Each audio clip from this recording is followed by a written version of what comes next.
আসসালামু গাইস, আমরা আছি এখন বর্তমান বাংলাদেশের সর্বোচ্চ উঁচু পাহাড়। হ্যাঁ, বাংলাদেশের সর্বোচ্চ উঁচু পাহাড় আমার মনে হইতেছে এটাই। এর চাইতে উঁচু পাহাড় মনে নাই, কমসে কম 1000 ফুট তো হবেই, আর বেশি হতে পারে।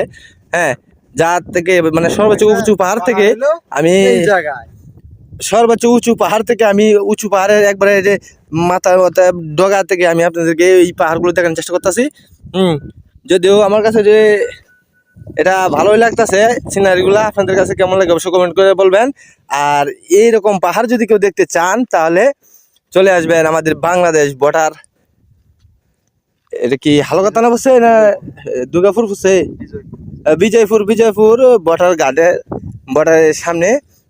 তাহলে দেখতে পাবেন এত সুন্দর পাহাড়। দেখেন অবস্থায় যে আমি কিন্তু ইন্ডিয়া তারকাটা বেড়ার সামনে আছি।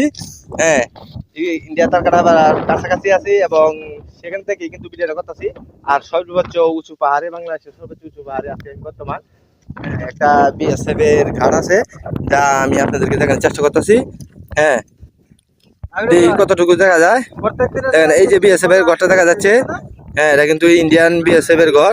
আমি আরেকটু জুম করে টেনে আনে আপনাদেরকে দেখানোর চেষ্টা করবো। দেখেন একটা গাড়ি আছে মনে হচ্ছে, কিন্তু এত উপরে যে যা মানে বলার বোঝানো যাচ্ছে না, বাসায় বলা যাচ্ছে না। কিন্তু আমি রিক্সে আছি, যদি মনে করেন বিএসএফ দেখে তাহলে কোনো ঝামেলা হতে পারে। আবার এই যে ওইদিকে দেখেন খালি পাহাড় আর পাহাড়, দেখার কোনো শেষ নাই, মায়ের খাওয়ার কোনো উপাস নাই। তাই আমি আগে দেখবে কিনে নামে যাওয়ার চেষ্টা করতেছি, যাতে মায়ের না খাওয়া লাগে।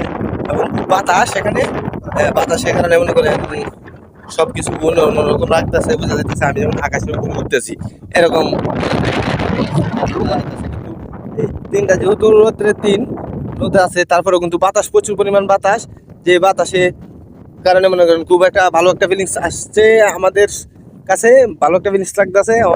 কথা হলো কি আর তা না, যারা ভিডিওটা দেখবেন অবশ্যই শেয়ার করবেন এবং অন্যদেরকে দেখার সুযোগ করবেন। আর যদি কেউ দেখতে চান সরাসরি, তাহলে বিজয়পুর বর্ডারের সামনে চলে আসবেন। এরকম সর্বোচ্চ উঁচু পাহাড় দেখতে চাইলে বিজয়পুর বর্ডারের সামনে চলে আসবেন।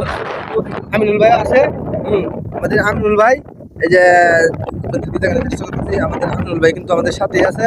কিন্তু উনি বেশি কিছু করতেছে না, কারণ উনি একটু ভয় পেয়ে গেছে, মেলা তো ভয় পেয়ে গেছে। আবার আমাদের আসাদুল আছে, ক্যামেরাম্যান, ছবি উঠাইতেছে দেখেন। হ্যাঁ, একটা কোনো সমস্যা নাই। তো মানে আমরা ভিডিওটা চলে গেলাম। আবার দেখেন এদিকে যে উঁচু পাহাড়, আমার তো গাইস এখানে যাইতে মন চাইতেছে না। আমি মানে এখানে থাকতে যাইতেছি, কিন্তু তার তো লাইন নাই, তাই আর কি যাওয়া গাই লাগবো কিছু।